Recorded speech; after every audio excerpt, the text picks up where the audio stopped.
Sugatan ang tatlong individual matapos ang isang vehicular incident sa Maguindanao del Norte. Patuloy na pinapaalalahanan ng Philippine National Police na sumunod sa batas trapiko upang maiwasan ang hindi inaasahang disgrasya. Ang buong balita ay mula kay Patrolwoman Judy Ann Alibo. Ang naitalang sugatan na nasangkot sa nangyaring vehicular accident sa pagitan ng dalawang motorsiklo sa National Highway ng Barangay Awang, Dato Udinsinsu at Maguindanao del Norte. Nito lamang ika-2 ng Nobyembre taong kasalukuyan. Kinilala ni Police Lieutenant Colonel Ismael Madin, hepe ng 2 MPS, ang mga nasangkot na sina Lolita, Jonald at Rohel na sakay ng motorsiklo at si Renald na umano'y kanilang kabanggaan na sakay naman sa isang sidecar.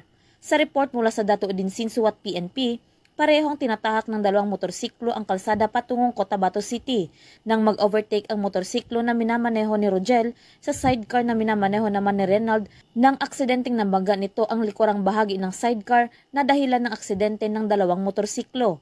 Agad namang rumisponde ang mga kapulisan at dinala ang mga sugatang biktima sa hospital para sa paunang lunas. Sa ngayon, gumagawa ng malalimang investigasyon ang kapulisan upang mas mabilis na marisolbahan ang naturang insidente. Mula rito sa riyon ng Bangsamoro, ako ang inyong PNN correspondent, Patrolwoman Judy Ann Alibo, alagad ng batas, taga-taguyod ng Balitang Pulis.